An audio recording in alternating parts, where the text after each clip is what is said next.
Welcome to another edition of Octagon Outlook here on Line Movement. I am James Lynch. We got a special guest here joining me today, UFC light heavyweight Mike Rodriguez. We're joining him for lunch today. Mike, what's up, man? How you doing? What's happening? I'm good. I'm good. How about you? Doing well. I got to mention the history between you and me. I was just looking on my YouTube channel here. The first interview you and I ever did, December 1st, 2015, you were fighting at middleweight for CES against Pat McCronin. Do you remember this? I do remember that. I do remember that. I think I had you like, you didn't have the camera. Like I was just watching it now. Like I was in like a spare bedroom or something. I think I was traveling at the time. And like, anyways, it did the whole thing look weird, but we've come a long way, Mike. We're now up to, doing lunch interviews, which is fantastic. So we got a lot to talk about today, everyone. Obviously we're going to be recapping the UFC Vegas 16th card. Before we get into that, quick shout out to my producer, Jordan, for making this happen. Make sure you hit that like button, hit the subscribe button here on Live Movement. We're always doing big interviews. We interviewed Anthony Smith last week. We got a lot going on here on the Live Movement channel. So definitely check that out. But let's get into it. UFC Vegas 16. Marvin Vettori, Jack Hermansson. It is Marvin Vettori coming away with the win. I was dead wrong about this fight. Marvin Vettori looked amazing in this one. He nearly finished this fight, Emrod, in the very first round, but Jack Hermansson showing that veteran savvy, toughness and persevering in the fight. He actually, I think, won one of the rounds in there, but this was all Marvin Vettori in this fight. What did you take away from this performance from Marvin Vettori, who I think really capitalized on a good opportunity at taking this fight on short notice? Man, he's a beast. He definitely put his name on the map because he went out there and did his thing. He had a game plan. He executed it to a T.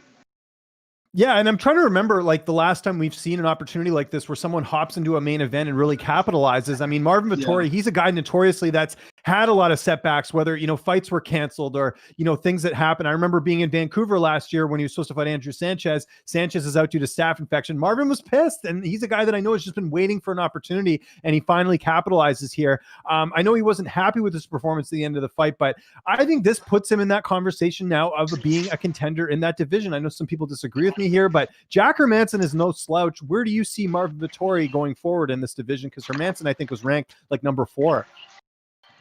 Hermansson was ranked number 4. Wow.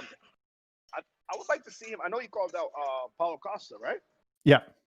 Yeah, that'd be a sick fight. That'd be a dope fight. It'll be dope. I agree. Because they're both going to go out there and try to wing it. And I know Paulo Costa got that bad taste in his mouth from his last performance. So I know he wants to go out there and show that he's better than that, which he is. Yeah, and I agree. And I think for Jack Hermansson, I think there's a lot of different options you can go with. Maybe they rebook that fight with Darren Till. I know he's coming off a loss, but Darren Till also came off a loss in his last fight against Whitaker.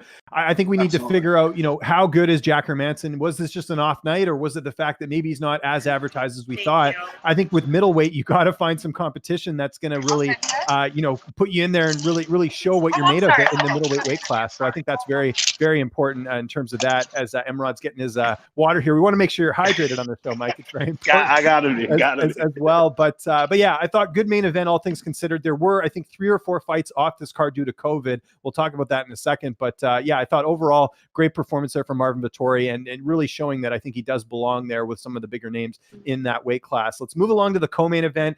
This to me was Jamahal Hill's coming out party, getting a second round finish over OSP. I know Hill was the favorite heading into the fight. I know that a lot of people did expect this sort of outcome, but I think to finish an OSP who's, I was looking at his record. I mean, you look at, he has been finished before, but getting knocked out the way he did, Jamahal looked on point. You're in this division, Mike. How impressed were you of Jamahal Hill? I was very impressed. I like the way he held himself in the fight because he didn't get shook by the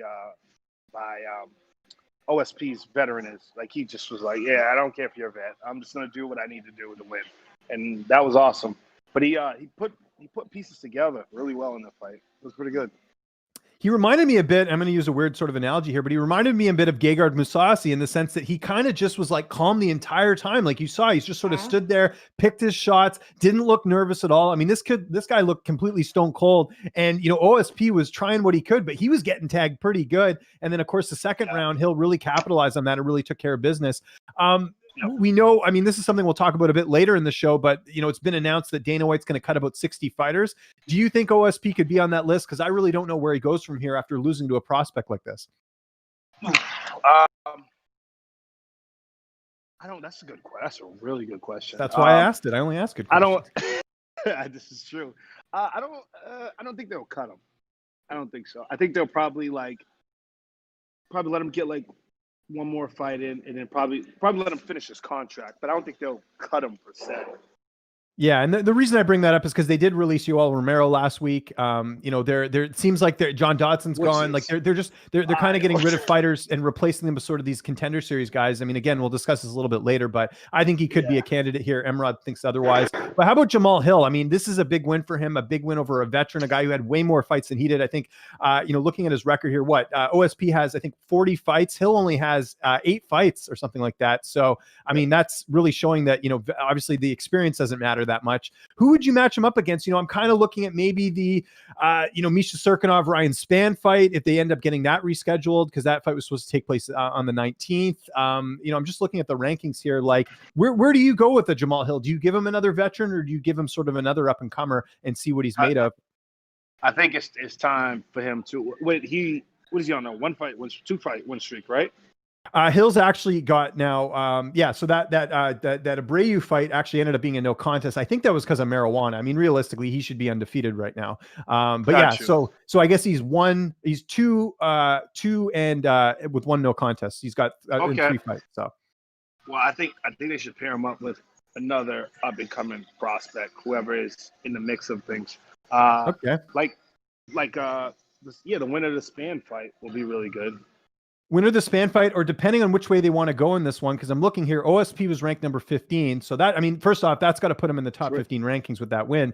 But how about Johnny Walker? I mean, I know they're trying to build Walker back up again, but could you imagine Johnny Walker and Jamahal Hill fighting each other? How insane would that fight be? I literally was just going to say that. I read your mind. I'm a mind reader too, Emrod, you know, so I got to go. I was gonna say Johnny Walker, but I was trying to see if I'm like, I wasn't sure if he's ranked or not. He's ranked, right? He is, yeah. So Walker right now, I'm looking at the rankings here. He's ranked number 9. So, you know, obviously if let's say all is fair in the world here, right? Hill beats number 15 OSP. He should be number 15. Would 15 fight 9? Maybe, but I mean, I don't know. I think Hill's ready for that. I think it's not just that he went out there and he beat OSP. Like he was in control of the whole fight. Like there was not a moment in that fight where I felt like OSP was going to win. Hill was totally in control. It was very one-sided. It was very one-dimensional. Like he just did his thing.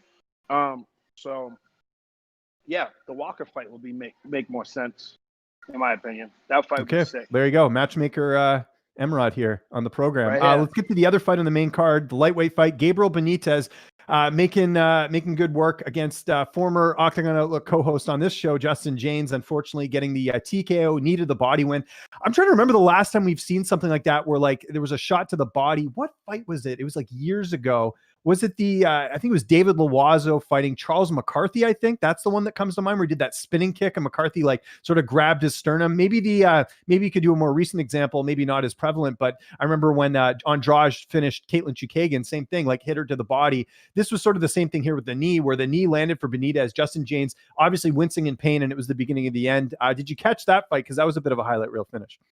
No, I just caught the knee, but I mean, I seen the shot. The shot was pretty good, but yeah, man, I also got to finish like that too. Oh, you did. That's right. Sorry, my bad. Of course, I have a pretty obvious example right in front of me, and I totally messed it up. And I was like, oh well, I had one of those finished too, but no, it was flush. It was flush. It was really good. Now, this fight was at lightweight. I think both had sort of requested this. So Benitez had COVID, so did Justin Jaynes. They had rescheduled the fight a few times, so that's why this is at 155. But Gabriel Benitez, power to him. I mean, here's a guy that, you know, has another win here. It'll be interesting to see what he can do at featherweight here. He's not that old. He's 32. So, you know, big win for him and probably saved his job here, because I think if he would have lost to Justin Jaynes, it might have been it. He was coming into this off back-to-back losses. So big win there for Benitez. Jaynes, as entertaining as he is, that's now back-to-back losses for him. He might be another candidate to get cut, unfortunately, just the way the UFC is doing their cuts. Hopefully not. I think he's a guy that they would want to keep him around because he's always in an entertaining fight. Because it's just crazy, because Jaynes made his debut earlier this year, got that highlight reel finish over Frank Camacho, but he could be cut here. I don't know. We'll see. What do you think is next for Jaynes? I feel like, man, he just got caught. He got caught with a good shot, right? Yeah. So they might as well just give him one more, give him a do or die situation. Yeah. I don't know. That's a tough one, man. But it's so weird because sometimes you see guys where you're like, nah, this guy should get another shot. Like he's been exciting, just that, you know, then they just send him off, you know. Somebody like Yoel Romero. It's like I don't know, but hopefully they give him another shot. Let's see what happens. Yeah, we'll keep an eye on that. And then the other fight that was on the main card, I mean, there was so many main card fights because of all the cancellations. We had Roman Dolidze in your weight class getting the split decision win over John Allen. I thought Dolidze clearly won this fight. The one judge who, again, strikes again is Chris Lee, who scored it for John Allen. You know, people are really starting to make noise about this, Emrod, because of the fact that Chris Lee now has had so many bad scorecards this year. Look, I don't want anyone to lose their job, but we got to have judges need to be held accountable for things like this. And Chris Lee, time and time again, has been giving out bad scorecards.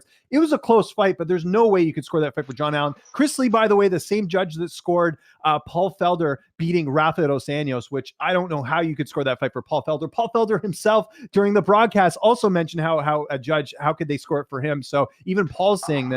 I think that's the big story out of this fight, which was a good fight, but Chris Lee once again striking. Your thoughts on this fight? I don't know if you caught it. No, I did catch that fight. That was like one of the main fights I wanted to watch. I always like to watch my opponents, the guys who I fought before. And I thought Homeboy beat John Allen in every shape, way possible. I don't even know how it was a split decision. I was like, wait, what? Yeah. But those refs and judges, man, I don't know. I don't know. Yeah, especially you with your last fight. I mean, that was crazy what happened with Ed Herman. It's insane. I think they should have. I don't even know. I think this is my thing, and this is something we talked about on the show before. I think judges should be available for interviews, and I think they should be able to justify how they scored a card. Like maybe he saw something we didn't. I don't think there's going to be anything he's going to find. I don't think you could bring Scooby-Doo and the crew to figure out this mystery as to how he scored that fight the way he did. But in general, I just don't see this being something that, like, I think there needs to be accountability. Look, Emrod, if you make a mistake in the fight, if you punch the ref during a fight, you're going to get suspended, right? If you make a big mistake, if you, or a better example, if you miss weight, right? That's a mistake. You get fined for it. If a judge makes a mistake in a call or something, there needs to be repercussions there. And I know it's on the commission, but I think the UFC could be doing a bit more. I think, unfortunately, it's going to take one big major fight for a judge to screw up for them to actually do something about it. Because I think right now this is just on to the next one. What do you think? Not only that, taking food off people's tables. You know what I mean? It's really hurting people's livelihood. It's like they go out there, they bust their ass to get this performance, and then some guy who don't know anything about fighting on the other side is saying like, no, he didn't win that. When the person clearly did. Like, I don't know. I'm like, it's just... That's a podcast in itself. Yeah, we could definitely discuss that more. But either way, thank God they got the right call. The other two judges did, and giving it to Dolidze, he definitely deserved that win, and he's still undefeated. Let's move along to the next fight, the first fight on the main card. Jordan Leavitt getting the KO slam over Matt Wiman. I know there's a lot of sort of controversy on this because a lot of people feel like it is an illegal move. I'll ask the fighter yourself here, Emrod. It is technically legal in the rules, but he did slam Wiman on the back of the head. What was sort of your reaction seeing it, and what are your thoughts on the sort of the backlash from that? I mean, I don't have the footage in front of me. From what I remember seeing, is that he was like in his guard, he picked him up, and it wasn't like he purposely slammed him on his head. That wasn't his aim. He was just dropping him into his corner, which I'm pretty sure he was instructed. You know, he's a syndicate guy. Shout out to syndicate. But he had the guy. He walked to his corner, and he just dropped him down. And it just so happened his head hit the canvas and got knocked out. That was just a bonus. That was just a bonus in the ordeal. But I'm pretty sure his goal was just to slam him, to get him down, to be in his guard and work from there, which makes sense. But you got to knock out in it. So kudos to him. Yeah, I don't have an issue with it. To me, it's legal because, of course, the controversy for those who don't know is that you're not allowed to hit behind the ear, right? That's illegal. Yeah. But in this case, it was one of those just weird things where it's not like you can, like, if you're slamming someone, it's not like you know exactly where the slam's going to land, right? Like, it's just one of those things. When someone's airborne, you don't really know where they're going to land. So that's why it's not illegal to do that. I don't have an issue with it. Here's the thing that no one's talking about. If Matt Wiman didn't want to be slammed, let go. Like, literally, he could just let his legs go, and then he's going to end up on the ground anyways, and he's not going to get slammed. So I feel like the people who are criticizing him. Hey, I'm sorry to interrupt, guys, but he was smiling. I don't know if you guys caught that, but like when he was being carried, he smirked, and I'm sitting like, there are so many other things to do in that moment besides smirk at this man that is trying to fight you. I freeze from that. I took a pause on my DVR and I took a screenshot and I sent it to my little group chat, and we're all like, "What is he smiling about?" And then I looked away, and there it goes, knocked out. Yeah. So that's my thoughts. Clean win there for Jordan Leavitt as far as I'm concerned. Yeah, he wasn't. If he was turning him upside down to spike him directly on his head, okay, he forced it. But he's just slamming. He was slamming him on his back, and his head bounced. Nothing you can do about that. It's just unfortunate. And let's be honest too. I'm a big Matt Wiman fan. 37 years old. His second fight removed from having, or third fight, I should say, removed from, I think like a 5-year layoff or something like that. Matt Wiman should not be fighting in the UFC anymore. I think it kind of showed it here. He's just, he hasn't really evolved. And at 37, it's not like this guy's going to go on a title run. I think he absolutely will be cut after this. I mean, how do you stay around at 37 years old, 3 straight losses, getting finished in a lot of those fights? I think this is the end for handsome Matt Wiman in his career. Do you sort of see that as well here, Emrod? Are we finally getting an agreement on a cut? Yeah, we agree on that one. It's about time. Just let it sail. Yeah, it's pretty crazy, his career that he's had. How about the other bantamweight fight on this card? We had Louis Smolka and QUINONEZ. Smolka coming through and getting the TKO finish in this one. I love this fight because Smolka ran into a bit of problems early on in the fight, was able to come back at the TKO finish. And let's not forget that who Smolka lost to in his last fight, he lost to Casey Kenny. I mean, Casey Kenny is one of the best in that division right now. That's why you're seeing Casey Kenny getting a fight against Dominic Cruz. So for Smolka to bounce back in a big way like this, he really needed this, Emrod. And I think for a guy who's been in the UFC as long as he has, that came in at 22 years old, this was the type of win he needed. What was your thoughts? Dude, I loved that performance. It was great. I was glued to my TV. I'm like, hold on. Like, it was good. It was a really good performance. I liked it a lot. Yeah. And I think Smolka's, we forget, he's now 17-7. He's had some losses, but I think, I like this new Louis Smolka, the sober Louis Smolka. He's only 29 years old now. So he's been in the UFC for a while, but really cleaned things up. It's been well documented that, he was, having some struggles with alcohol. He's since got rid of that. You even look at him in the cage now, Emerald, compared to some of his earlier fights, just physically, he looks a lot more fit. So really excited to see where he can build from this. QUINONEZ, 8-5 overall. He's definitely getting cut after this one. I don't think there's any debate there, but for Smolka, big bounce back win there, and great to see it happen. We just got 2 more fights on this card we're going to go through. Ilia Topuria getting the first round finish over Damon Jackson. That was brutal. It was body shots to sort of an overhand that landed there. Damon Jackson has been knocked out before, but Topuria, I thought, really made a statement in this fight, just showing that he is one of the top prospects at 145. You got the win over Zalal in his debut, and now he gets the win over a veteran at Damon Jackson. This was an A-plus performance here from sort of the newcomer who remains 10-0. I thought Damon Jackson was going to come in there, close distance, take his back, submit him. I thought it was going to be a quick one. But, man, the way that kid put his boxing together was unreal. I was like, holy crap. He just kept change levels, and he just finished to the body. Oh, it was great. It was really good. It was really good. And I think he's going to be a problem for a lot of guys in that weight class. I mean, Damon Jackson is I mentioned that he's been finished, but he's still a veteran. You look at the edge and experience. You look at where this guy trains. He's at one of the best gyms at Fortis MMA, and he had a height and reach advantage in this fight. So for Topuria to go out there and do that, I thought really, really, really impressive. He's still undefeated, like I mentioned, 10-0. Another, guy to add to that already stacked featherweight division. So I think this was just great for the featherweight division. Damon Jackson will get another fight. Of course, he came off the win over Bektik. I think he'll bounce back from this, but he's a beast. I think he is. He's gonna be fine. He just ran into a guy who's just very talented. Yeah. Oh, exactly. Man, it was ugly. And then, of course, opening up the card was the battle of the you won't say battle of the models or bodybuilders in this one. It's Jake Collier and Jean Vellante going toe to toe in this one. It was sort of a budding joke all week, but props to Jake Collier getting the win here, but defeating Vellante in this fight. It was kind of entertaining to watch. I don't know. I'm one of those people where it doesn't have to be it's like watching two guys, duke it out in sort of like a country Western bar or something like that. That's what it reminded me of. But Jake Collier gets the win. What did you think, Emrod? I loved the fight. I thought it was awesome. It was a great way to open the card. I was like, oh, this is sick. I just tuned in and it was really good. It was really good. And apparently Vellante is going to stick around, according to Dana White. So he's not going to get cut, even though he's had, I think, what is it? I think he won his last fight or he lost his last fight. I'm trying to remember. No, he lost his last fight to Mo Green. To Mo Green. He was winning, though. Remember? And then he made that mistake later on in the fight. Was winning.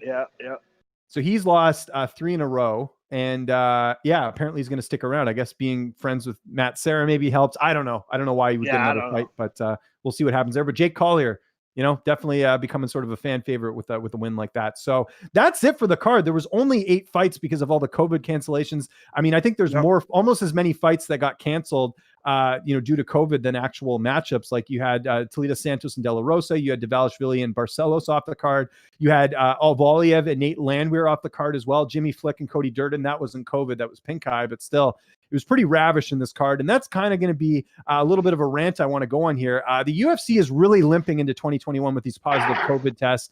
I don't know what you do. I don't know what the solution is, because obviously we're living in unprecedented times, but I do wonder if the UFC maybe wants to take a breather in between here, Emrod. I know they got fights they got to put on. I know that ESPN with their deal that they have to put on a certain amount of events, but I honestly think they're just barely holding on to cards at this point. And I think they got to look at that ESPN deal and maybe reformat it a little bit. Like, would it honestly kill them to have maybe a break in between some of these fights? I know we're going to have a break for the holiday season, but I just think right now it's getting worse and worse. Like, it seems like every card we're going into now, even this Saturday's card at UFC 256, we're having at least a couple fights off each card. So I think the UFC's got to look at maybe spacing things out a little bit. I know that's not better for the fighters, but we're just getting too many cancellations, or at the very least, have other fighters on standby just in case, because we're just getting too many positive cases. So what do you think about the whole cancellations with all these fights? Because, thankfully they have, 13 fights on the card, but some of these fights, they're lucky that they haven't completely fallen apart.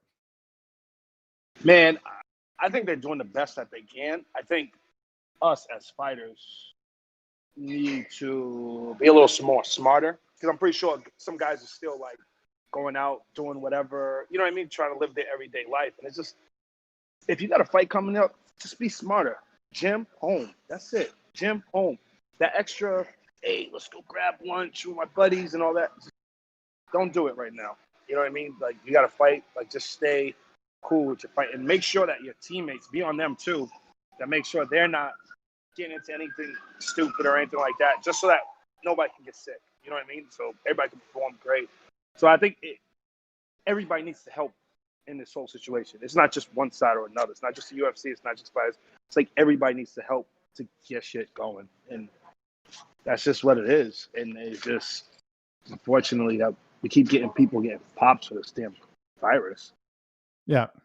No, it's very, very unfortunate. And it kind of ties into my next point here. We had a boxing fight over the weekend. Errol Spence defeating Danny Garcia. We're an MMA show, but I do have to bring up boxing because this was the talk of the town this weekend. Unfortunately, no offense to Marvin Vettori and Jack Hermansson, but I saw way more people talking about the Spence and Garcia fight, and as they should be. I mean, this was a huge fight in boxing. Errol Spence coming off a car accident, a pretty bad accident. This was his fight back. How would he look? And he passed with flying colors. Did you happen to catch the fight, Emrod? Did you happen to see even the highlights of Garcia and Spence over the weekend? No, I have not, but I am a huge Spence fan, and I knew going into this fight, I'm like, oh, he's going to win this fight. I'm assuming he just crushed it with dropping that jab and that left hand all night. Yeah, no, he didn't. Huh? No, I was going to say he did. It was just a really good performance from him. I know Danny Garcia had lost fights before, but still, just the fact that we saw, Spence go out there and look great, I think speaks volumes. And, we often hear this debate of, MMA being bigger than boxing or vice versa. But I'll be honest, Emrod, for the second week in a row, boxing has taken over the combat sports world. The week before, we had Tyson and Roy Jones Jr. This week, it was Spence and Garcia. I think boxing is doing a great job right now of scheduling these fights and taking advantage of the UFC, kind of watering down their cards a little bit, because look, this is the problem during COVID. Like, you're going to have fights off. And that's why, like I mentioned in the last little rant there, that they might want to look at taking a breather here, because you are now facing other competition with boxing. Like I said, everyone I talked to this weekend, everyone was talking about the boxing fight. A lot of people are not talking about Jack Hermansson and Marvin Vettori. And I think it's very rare that we see this. Like, how often will we have a UFC card and everyone's talking about it as opposed to maybe another boxing fight? I think boxing's been really gaining some steam over the last little bit, especially with the UFC really being hindered by these COVID tests and everything else. I mean, if this was Jack Hermansson and Darren Till, I think maybe you get a little bit more attention, but unfortunately we haven't seen that with boxing. So is that something you're noticing as well? I know you talk to a lot of your friends and people in the combat sports community. Do you find that boxing is becoming more prevalent, at least in the discussion, as opposed to some of these UFC cards? Absolutely. And it's honestly because of COVID. We keep getting stars knocked off cards where they're supposed to be headlining and they get knocked off because of COVID and stuff. In boxing, their fights are going to go on. You know what I mean? They still got their stars, whatever. And yeah, man, it's like, it sucks, man. This COVID thing sucks. Really no, it does. Yeah. And you know, kind of on that note, I actually don't have this in the notes here today, but they did mention yesterday that Floyd Mayweather is going to be boxing Jake Paul in a boxing match exhibition, I think, coming up next year. They've already put up the pay-per-view prices. I guess if you buy now, it's a little bit cheaper as you get closer to fight time. But what do you make of this? Because there's two schools of thought on this. Yeah, it's next year. It's going to be taking place in February. It's a boxing match between Logan Paul and Floyd Mayweather. And, you know, there's two schools of thoughts on this. People are like, this is bad for boxing. It's watering it down. And then there's people that are like, you know what? They're tapping into a market that probably wouldn't even care about boxing, and the tweeners and the YouTube people. I mean, you're on YouTube a lot. What do you think of them entering in the boxing space? I have no problem with it. You can hop in the boxing. Fine, do your thing. But fight guys your weight. I just don't think that Nate Robinson and I don't know what the other Paul brother's name is. I don't know. That fight should not even happen. He had him over like 20-something pounds, didn't he? Yeah. He's just a way bigger man than Nate Andrews was. I mean, Nate the Snake Andrews who's fighting this weekend. Yeah. I know. Shout out to Nate Andrews. They're fighting on Thursday for Bellator, I should say. Yeah. Yeah, it's just that doesn't make any sense to me. Like, have these guys fight guys in their weight classes. I'll have way more problem. I'm totally down for it. Just have guys fight guys in their weight classes. There is no reason why Jake Paul, who's a big dude, it's not small, it's a very big dude, fight Floyd. Like, it's just, granted, Floyd's gonna run around all over. But I'm going to play a little devil's advocate with you here, though. I think the fact that Jake's so much bigger than him and has the potential to potentially knock out a Floyd Mayweather. I mean, dare I say this? He probably won't. Floyd's got the best, striking defense, I think, in all of combat sports. I mean, nobody hits this guy. Look at Manny Pacquiao. Look at McGregor. No one had a good chance of hitting Floyd Mayweather. But that's what makes this a little bit more interesting. Like, had Jake Paul been the same size as Floyd Mayweather, of course Mayweather's going to win, right? But if you're fighting a bigger guy, you fight a guy that's younger, like, it does add a little bit of intrigue there into the boxing match. I know we had this last year with Mayweather fighting, what's the guy over in Rise and Tension or whatever his name is? You know who I'm talking about? He had this last year. It might be something similar to that, but I don't know. Like, it's just very interesting, like the circumstances of it. That's what I think adds a little bit more intrigue to it. And the fact that it's an exhibition, I mean, who knows what it's going to look like, right? Yeah, I don't know. I guess I'm just the parent in me, just worried about everybody's health. Fair enough. Yes. I'm like, make sure nobody gets hurt, But yeah, I mean, it is going to be entertaining. Would I tune in for it? Sure. If it's on, yeah, I'll tune in for it. But it's just, this is wild. This is the world that we live in today. No, it very, very much is. If some you other news told that we me had 10 years ago a YouTube star would be fighting arguably one of the greatest boxers of all time, I'd be like, you're nuts. It never happened. Well, you know what? But Emra, we've seen sort of the catalyst of this. I mean, if you look, someone was telling me this last week, the highest rated sporting event, or one of the highest rated sporting events on Fox of all time, is the celebrity boxing match between China and Joey Buttafuoco. Like, think about that. So the catalyst was there, that like celebrities fighting each other will draw eyeballs. So the new celebrity now in our day and age is these YouTube stars. So it's no different. It would be like Tom Cruise boxing, like Joe Rogan in the 90s. You know what I mean? Like, it's almost the equivalent of that, right?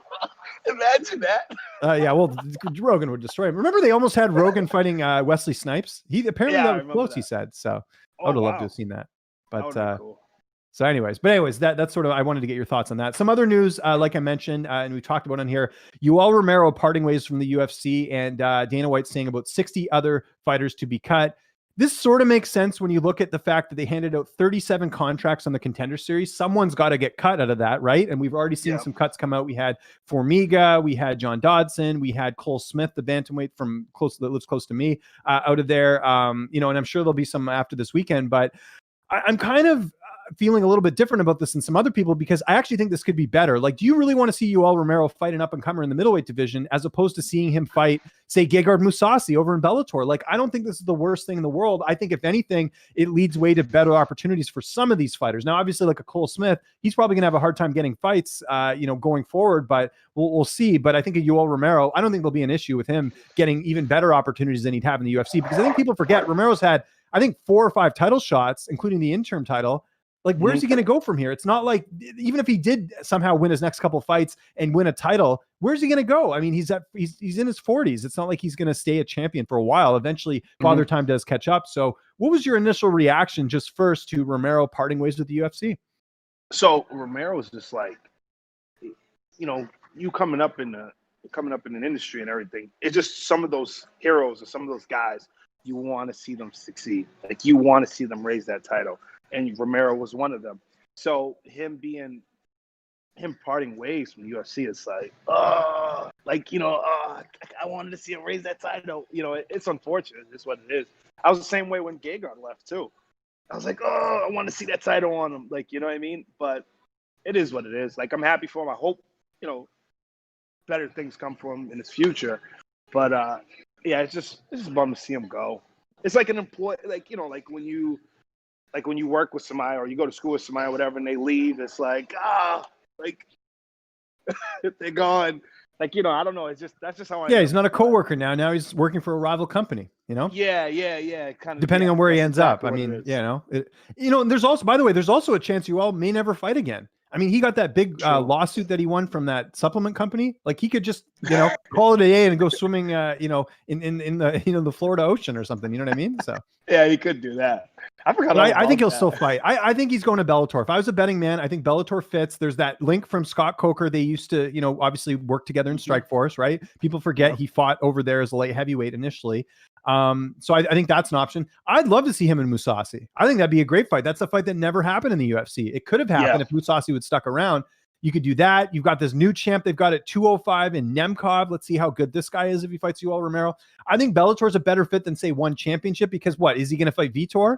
Like, who's he going to fight in one? And same thing with Ryzen. Like, they just don't have like heavyweights or middleweights that I think would be like intriguing fights for him. So hopefully Bellator is the destination. Is that what you're thinking? Bellator would be the best thing for him out of all the other orgs. Yeah, it's the only one right now. His division, the middleweight division in Bellator, is stacked. Same with the 205's division is very busy. It'll be really good for him. Let me ask you this, and since I got you on here, I mean, you're coming off a really controversial loss in your last fight. Is any part of you, when you're seeing these cuts, are you getting a little bit worried? I mean, usually they cut a fighter after 2 losses, but you know, like, unfortunately on your record, it's two of your last 3.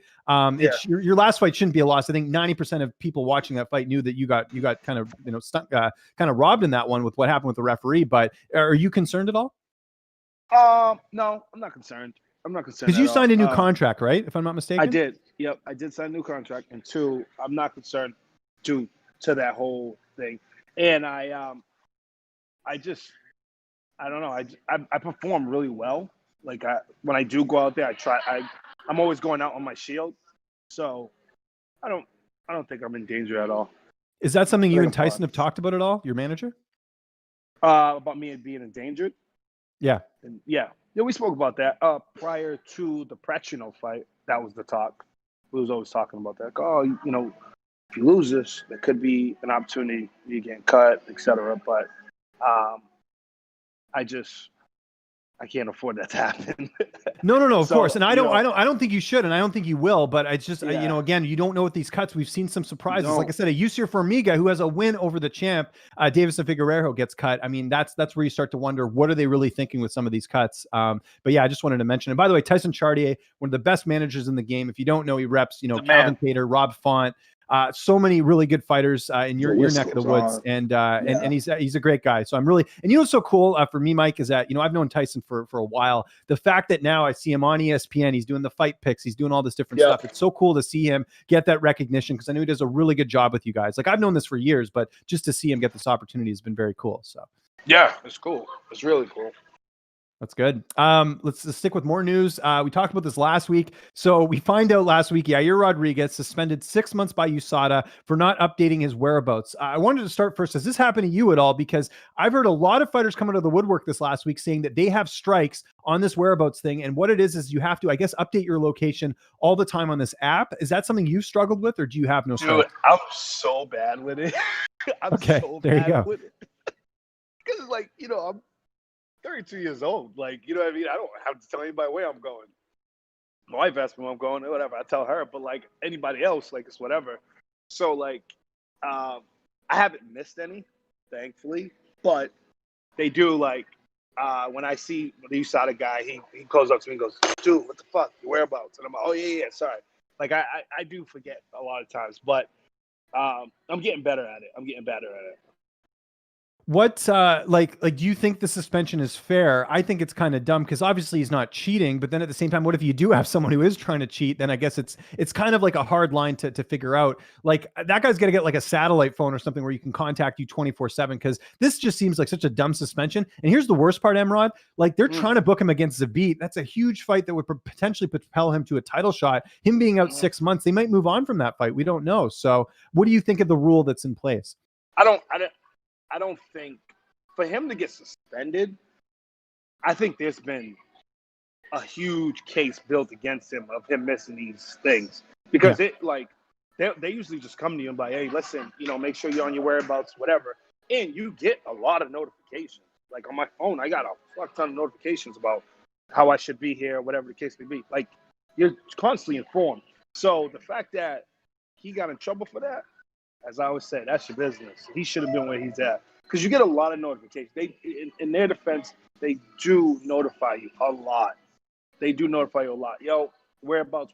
Like, you get a text message all the time about your whereabouts, all the time. Emails, everything. So, that's his own doing, unfortunately. I love Yair. I mean, he's like my cousin. I mean, we both Rodriguez's, but he's on his own with that one. Yeah, he's like a distant cousin of you, I'm sure. Yeah. Something like that. No, but I like that's got to be stressful. Like I would hate, one of the things I love about being like kind of my own like full-time freelancer is that, you know, other than like a few things, like I pretty much can make my own schedule, which is great. I mean, outside of a few commitments that I have, but I couldn't imagine having to keep someone informed all the time of what I'm doing. Like is that stressful? It has to be. And also, the 6-month suspension is a bit steep. I think 3 big time. is good, but 6, that's steep. I don't think 6 should be it. But I just, he has a ton. Like, they notify you a lot. So for him to get in trouble for that, he had to. It's probably been a while since he hasn't been doing it. I'm trying to remember who reps him for management, because that's got to be a management thing too. Like, get on your client, make sure they're following everything, right? Like, I know at the end of the day, you're your own fighter, but you got to have good management as well. Being like, dude, what are you doing? Like, you don't want to be suspended for 6 months. That's that's money you're not making. I have Tyson, and then I got Joe. Oh, so, Lozon, yeah, exactly. Either one, I'm gonna hear from either one of them. Because Joe's like, yo, I did my whereabouts. Did you do yours? I'm like, oh, shit, yeah, let me do mine. And then Tyson always let us all know, like, hey, do your whereabouts? Do your whereabouts? So, no, I agree. Sticking with the with sort of the Northeast scene, and you mentioned Joe Lozon, someone I know trains with him. I got to bring this up just because we're not previewing Saturday's card here today, but I did want to mention this line just because I think it's crazy. If you go to blitzbet.eu, which is the book we're using here today, if you look on there for our Canadian listeners, especially because you can use blitzbet.eu, but I'm looking here. Peter Barrett, did you know how much of an underdog he is this Saturday against Chase Hooper? Did you see the odds? No, I didn't. Okay, so I'm going to look here right now. I think they have it up here. Let me see if they do or they don't. Hold on one second. Just trying to find that. I don't think they have it here, but if you look in general, I think there's some books that have him as like Chase Hooper's like 4-1 favorite over Peter Barrett, who has way more experience. I think that's a bit crazy. I guess you didn't know that. I didn't know that. That's nuts. Yeah, it's crazy that it's that much of a gap. Because look, like I get it, Hooper's a popular guy. He's he's won his debut, he won on his Contender Series and all that. But like Peter Barrett's a guy who's been grinding on the scene for a while, and has that experience. And yeah, he gets hit a little bit here and there, but I mean he's fighting a guy in Chase Hooper who got absolutely dominated in his last fight. I think the line's way off in this one, and I think if you're going to bet any money in this fight, I would go with Slippery Pete with those odds. I think that's a little bit crazy, but I want to get your perspective because I know you're familiar with Peter. He's plus 295 right now on blitzbet.eu. Thanks, Jordan, for that tip. For some reason, I was trying to read it too fast, but that's still crazy. That's a pick-em fight in my opinion. Dude, Slippery, not only that he's good, not only that he's a veteran, his work ethic is insane. That man works. I'm in the gym with him side by side every day. I see him all the time. I didn't see him today. I think he's flying out today or something like that. But he's that. The betting odds on the hell they're talking about. That's crazy. The kid's a beast. He's gonna show up. He's gonna beat the hell out of Chase Hooper or whatever they call him. But like he's the man. What? Why is that betting line so bad like that? Like why is it like that? Yeah, no, it's nuts. I don't know. I think popularity plays into it. It's like I'll never forget years ago, Paige Van Zandt being a favorite over Rose Namajunas, like back in the day. Like looking back now, I know we laugh about it now, but there were people who, because of her popularity, that they were favoring her in that fight.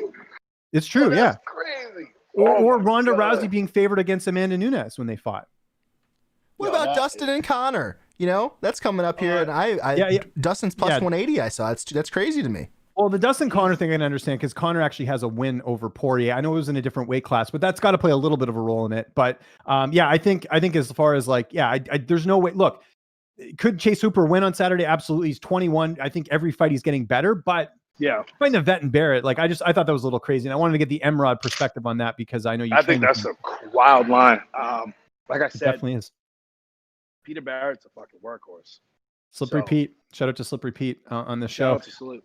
The last thing I wanted to mention here, and it's a bit of a rant as well, and I think they're going to end up doing it, but just in case they don't, I know there's a lot of people saying, what are we going to do here? But Khamzat Chimaev, of course, was supposed to be fighting next week in the main event against Leon Edwards. Khamzat apparently gets COVID, and then fight's still good to go. But then Leon gets COVID so badly that apparently he lost 12 pounds in 4 days with COVID-19, which is brutal. So obviously can't be fighting a guy in Chimaev losing that much weight. So that fight's off. Stephen Wonderboy Thompson and Jeff Neal's now the main event. Great main event, by the way. I think that should have been 5 rounds to begin with. But let's talk about Chimaev and Edwards, because a lot of fans are like, well, just get him to fight Neil Magny. Get him to fight I don't know, some middleweight, whoever is available. No, you guys don't understand the business of this thing, okay? Chimaev is the hot ticket right now. I've used this example a million times. I'm going to use it again here.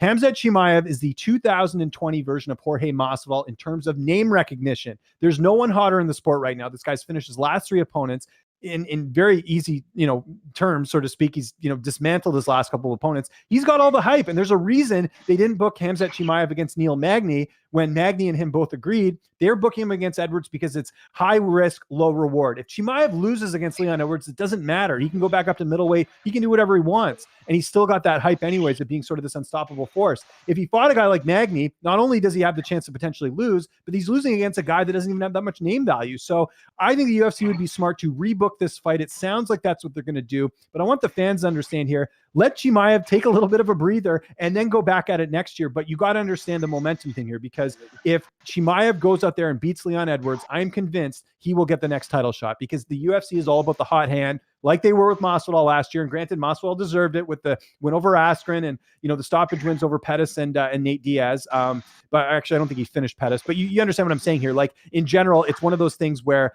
I think in general, you got to go with the hot hand. And the UFC knows what they're doing from a business perspective. There's no reason to keep Chimaev active when they don't even need to do it. This card is good enough without Chimaev on it. You've got Wonderboy Neal in the main event. You've got some other really outstanding fights. I'm actually going to bring up the card here real quick. It's a very stacked card. So why risk one of your hottest commodities fighting someone that's not going to do much for him in terms of the rankings, when he could actually fight someone in Leon Edwards later on that makes sense for both guys? And I talked about this before. The fight makes a lot of sense for Leon Edwards too. He hasn't fought since July of 2019. He's cold right now. Even though he's on a 7-fight win streak, most of the fans don't seem to care about that. How do you get back in the public's eye as being one of the top fighters? You beat the hype man. And that hype man right now is Khamzat Chimaev. Your thoughts on this, Emrod? Jesus Christ. Lynch, you're crushing it, dude. I'm doing what I can. By the way, the co-main event of that card, how could I forget, is your buddy Rob Font taking on Marlon Moraes. Like, this card is like a pay-per-view almost. You've got Aldo and Vera on there too. That fight's a banger. So I think the Leon Edwards fight should wait. I think that fight should happen. It should happen. It's something that, for the both of them, this dude coming in, I can never say his name. How you say his name? Khamzat Chimaev. Khamzat Chimaev. He is the meal ticket right now. And Leon Edwards, don't sleep, is disgusting. A lot of people didn't want to fight him for a while. He's, again, he's 5-fight win streak? 6? 7-fight win streak. And some good wins in there too. People tried to discredit his wins here. He beat but Cowboy. He beat Cowboy, but also Vicente Luque, who's very tough to finish in that division. He also beat Gunnar Nelson, who's one of the, Connor's buddies, one of his training partners, is still a notable name in that division. So it's not like he's fighting. And his last loss, by the way, Emrod, was against Kamaru Usman, who's now the champion. So you really can't put it past this guy. No. So I'm not. I think that fight needs to happen. I feel like that dude, I can't say his name again. Bring his name up. Sorry, I was trying to open another window. Chimaev. Sorry. He's hot. He's good. I've seen him fight all his fights this year. I've seen them all. he just needs to have that dog fight to be that guy. And I feel like the Leon Edwards fight is the perfect fight for him to build his name, as well as the good fight for Leon to come back. He's been gone for a little bit. For him to come back, it's a good fight for both of them. So that fight needs to happen as is. In terms of the other cards, the other fights on that card, man, oh man. The Font fight, that's a really good fight. Obviously, I'm going with Font. He's one local guy. That's my dude. So Font's definitely winning that fight, but it's a tough fight. And the Cheeto and not the Chia pet, it's Cheeto Vera. Cheeto Vera, sorry. Cheeto Vera yeah, that's all taking good. out Jose Aldo. That fight's that's a tough fight, man. It's a tough fight. I think it's a more of a tougher fight for Aldo than it is for Cheeto, in my opinion. Oh, I agree. Yeah, Cheeto's lost fights before. He really has nothing to lose here. Aldo's got to show that he's still a contender. If he can't beat Cheeto Vera, his days as a title challenger are gone, unfortunately. He might be in them 60 fighters getting cut, man. Like what do you know? Yeah, well, I mean, that would be a tough one. He lost to Peter Piotr Jan, right? Yep. Yeah. He lost to Max twice. Yeah. In his last 5, what did he go like?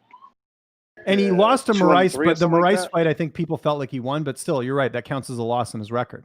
Yeah. So I don't know where you put him after this. Where does he go next? Yeah. No, it's exactly. And he did all that you can do in the sport too. Like, he held titles at 2 big organizations. Like, I think it's just time, man. Well, think. Okay, but here I'm gonna throw this on you. Do you know how old Jose Aldo is? Take a guess how old he is. I'm assuming like he's like 35, 36, right? Okay, you're close. He's 34, but I think people forget that's not that old. But it's just he's been in the sport for so long. Like he came into the WEC as like a 20-year-old. So yeah, the wear and tear on him. It's true. He went through this period where he couldn't even fight because he kept getting pulled out because of injuries, right? Yeah. It's like way back when he was like he'll be booked for a fight. That was I think when the WEC just got bought. He'll be booked for a fight, then he had to pull out. Book for a fight, they had to pull out. Book for a fight, pull out. Like, so his body, I know it's like, please stop putting us through this. Like, so I think Cheeto Vera got that fight. Honestly, I think it wins by decision.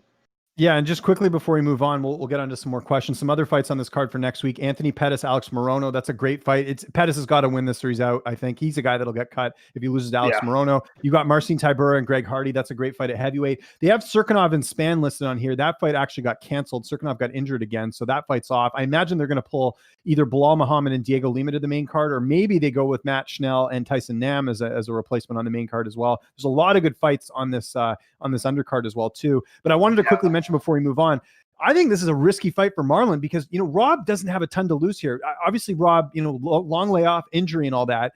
But really, if he loses this fight, they can always say, well, he had a long layoff coming in here. But for Marlon, he's got to win this because he just got finished by Corey Sandhagen. If he loses to Font, he's another guy where I don't know if we can call him a contender anymore if he loses to Rob Font. So I think if you're Rob, you got not that much pressure compared to Marlon Moraes in the fight. What do you think of that?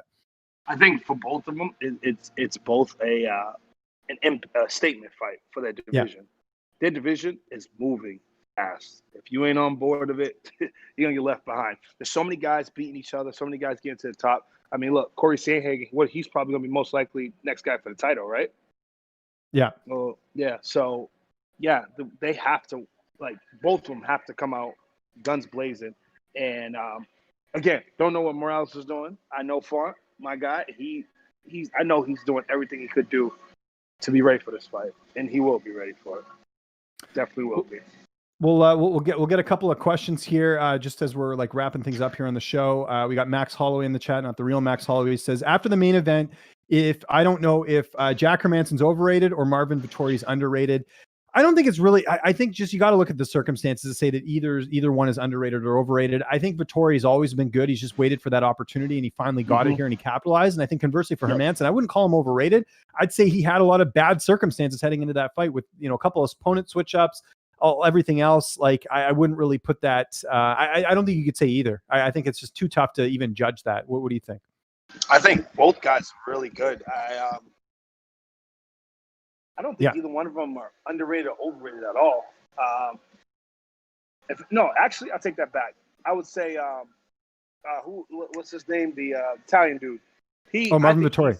Yeah, I think he's underrated. I feel like people kind of slept on him because the last thing, I'll be 1,000,000% frank with you. The only time I've ever seen him fight was when he fought Stylebender. Right. Back when Stylebender first came on. So me seeing him fight in this fight, I'm like, oh shit, like this dude can scrap. He could. He was in that fight the whole time. So I think it was good for him to let the world know that he's about that life, for sure. Couple more questions here in the chat. We've got Armav. I hope I'm saying that right. Arnav. He says, I think they're going to cut a bunch of guys who have bloated contracts like Tyron Woodley. Well, we're kind of seeing that. I don't know if it's bloated, but like I know Yusuf Formiga, for example, I think was making over 100K or something. So that you're right. They probably will go for guys like that where they can expend to get rid of them. That's why I think like if Pettis loses next week, I think he's probably a candidate to get cut. And he's already got his brother over in Bellator. It seems like a good fit. Is that sort of what you're thinking with some of the cuts? No, I kind of agree with that, making us salary cap space. Exactly. No, yeah, I can definitely agree with that. And also, I think there's just other guys that like COVID kind of saved their careers because there's a lot of guys that like, oh fuck, the UFC's like, oh fuck, we need a fighter. Let's get this dude to fill in. You know what I mean? Like there was a couple times seen that. Like for instance, Matt, dude that got slammed this past weekend. I haven't seen him fight in God knows how long. Last time I seen him was like what, season 5 of The Ultimate Fighter or whatever. Well, no, he had a huge gap. So he fought in 2014, got a win over Isaac Valley Flag, took whatever 6 years off or something, and then came back and fought earlier. I think it was last year against Luis Pena. So I don't know what they're sort of doing as far as that goes, but yeah, he's another guy that'll get cut. Speaking of releases, Terry in the chat says, will Mike Perry get released? I don't think he will because I think that they would have released him already. I mean, his fight was a couple weeks ago now. Do you see Mike Perry? Because it's, Perry missed weight. He was eating hamburgers before the fight. He's gotten in all this trouble outside the cage. He's using, words that he shouldn't be using as a white person. We'll just leave it at that. But what do you think? I mean, he would seem like a guy who should get cut. Honestly, I like Mike Perry. I think he's very entertaining. And when he comes out to fight, he comes to bang. But I think he just needs to fix, I don't know him personally, but I just think he needs to fix, outside shit first before we can see him excel as a fighter in the Octagon. I don't know him personally, but just based on his antics and the shit that he's done, is that his outside life need to be in control before he can do anything else. So if he doesn't fix that, it could result to him getting cut. Because you've seen him come in, perform out of this world. Then you see him come in and he looks like shit. Eating burgers on the scale and all, eating burgers there and before weigh-ins, all that stuff. It's all goofy shit. But it's I don't know. He's going to dial it in. But I think he can be a contender for sure. If he would dial it in, he has all the tools. He needs to dial in, or if he doesn't, he will find himself cut. Yep. By the way, I got to ask, since we've been doing this for more than an hour, coming up to an hour of doing the show, has anyone in the restaurant given you any dirty looks or anything like that? I give you props for doing this out in public. No, it's all right. Everybody's doing their own thing.